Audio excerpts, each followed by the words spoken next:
Bom dia, queridos irmãos e amigos. É um prazer estar com vocês aqui nesta manhã para meditarmos juntos na palavra de Deus e ganharmos mais um fortalecimento para a nossa fé diante de tempos tão malucos, de tantas notícias e coisas que nós precisamos fortalecer realmente a nossa mente e o nosso espírito também. E é certo que quanto mais nós nos apegamos a Cristo, quanto mais nós permitimos que o Senhor preencha os espaços vazios da nossa vida, certamente nós seremos transformados. E essa fé, vinda da palavra de Deus, nos dá um entendimento, nos ajuda e nos guia realmente para que possamos passar por entre essas confusões todas. E nós vamos ver isso aqui também acontecendo, né, da igreja primitiva. Quer ver? Estamos lá no capítulo 19 do livro de Atos, do verso 23 até o verso 41. Então vamos lá, está escrito: por esse tempo houve grande alvoroço acerca do caminho com C maiúsculo, então,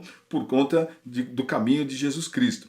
Pois um ourives, chamado Demétrio, que fazia de prata ídolos de Diana e que dava muito lucro aos artífices, convocando-os juntamente com os outros da mesma profissão, disse-lhes: Senhores, sabeis que deste ofício vem a nossa prosperidade, e estáis vendo e ouvindo que não só em Éfeso, mas em quase toda a Ásia, este Paulo tem persuadido e desencaminhado muita gente, afirmando não serem deuses os que são feitos por mãos humanas. Não somente ao perigo de a nossa profissão cair em descrédito, como também o de o próprio templo da grande deusa Diana ser estimada em nada e ser mesmo destruída a majestade daquela que toda a Ásia e o mundo adoram.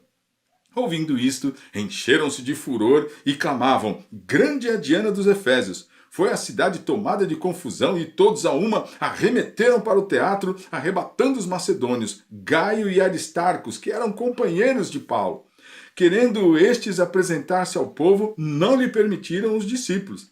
Também os asiarcas, que eram amigos de Paulo, mandaram rogar-lhe que não arriscasse indo ao teatro.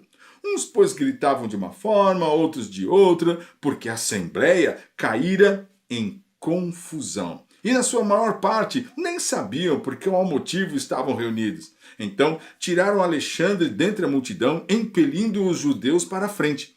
Este, acenando com a mão, queria falar ao povo. Quando, porém, reconheceram que ele era judeu, todos, a uma voz, gritaram por espaço de quase 2 horas: Grande é a Diana dos Efésios! O escrivão da cidade, tendo apaziguado o povo, disse: Senhores Efésios, quem porventura não sabe que a cidade de Éfeso é guardiã do templo da grande Diana e da imagem que caiu de Júpiter? Ora, não podendo isto ser contraditado, convém que vos mantenhais calmos e nada façais precipitadamente. Porque estes homens que aqui trouxestes não são sacrílegos, nem blasfemam contra a nossa deusa. Portanto, se Demétrio e os artífices que o acompanham têm alguma queixa contra alguém, há audiências e procônsules que se acusem uns aos outros. Mas, se alguma outra coisa pleiteais, será decidida em assembleia regular, porque também corremos o perigo de que por hoje sejamos acusados de revolta, não havendo motivo algum que possamos alegar para justificar esse ajuntamento. E, havendo dito isto, dissolveu a assembleia. Uma passagem interessante, um pouco longa, mas é importante para que você possa entender. Então nós vemos aqui que quando Paulo realmente estava em Éfeso, nós vemos que aquele povo, aquelas pessoas se levantaram contra ele, contra a pregação, contra o evangelho. Porque havia um tal de Demétrio. Esse Demétrio, ele era um ourives, né? E ele fazia ídolos da deusa Diana. Ídolos que traziam grande lucro. Você viu que está escrito aqui, que dava muito lucro aos artífices.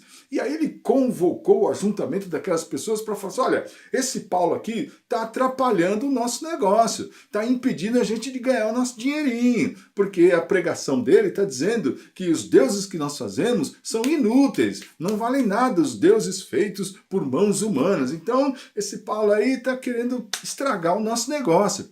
Então aquelas pessoas, claro, que viviam e prosperavam e viviam de tudo aquilo, se juntaram, não é, para impedir, para buscar, para bater, e eles fizeram um grande ajuntamento ali contra Paulo e os discípulos, não é?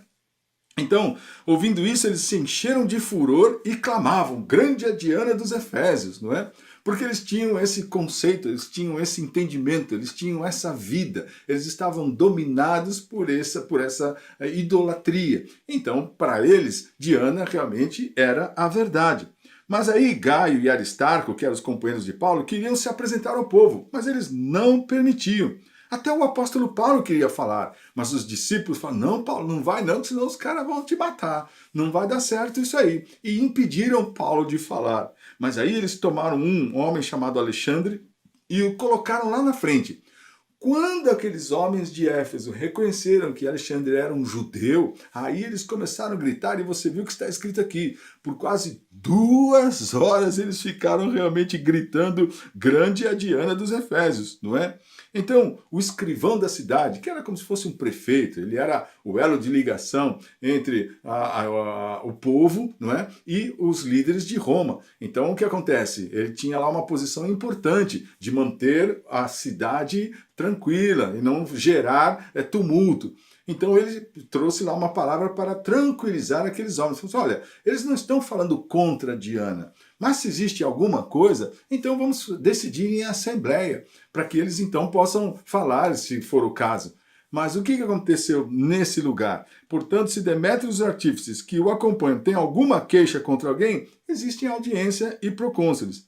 Nesse tempo, no verso 40 está escrito: porque também corremos o perigo de que, por hoje, sejamos acusados de revolta, não havendo motivo nenhum para que a gente esteja nesse ajuntamento. O que eu achei interessante nesse texto é o momento em que, no verso 32, ele diz assim: e na sua maior parte nem sabiam por que motivo estavam reunidos. E naquela assembleia havia uma grande confusão. A palavra confusão aqui nesse texto aparece 2 vezes. E o que nós vemos nos dias de hoje são coisas semelhantes. Muita confusão. E muitos que estão envolvidos nessa confusão, sem nem saber por que estão apoiando aquilo lá. É isso que nós vemos. Pessoas sem nenhuma profundidade ou conhecimento bíblico, ou entendimento do que é a verdade, o caminho que Jesus Cristo nos ensinou, mas se dispõem a julgar e criticar e a falar o que é a verdade. Não há vida, não há entendimento, não há disposição, não há conhecimento, mas existe uma condição pessoal da pessoa se julgar, ter critério para falar contra o Evangelho de Cristo. Então hoje nós precisamos entender mais do que nunca que é tempo de nós nos levantarmos contra as mentiras e termos o entendimento da verdade. Porque levantes vão acontecer sempre, mas nós precisamos estar dispostos a buscarmos a Cristo. Ele sim é o caminho, é a verdade e é a vida. Eu desejo que você fique firme e cada vez mais fortalecido na fé.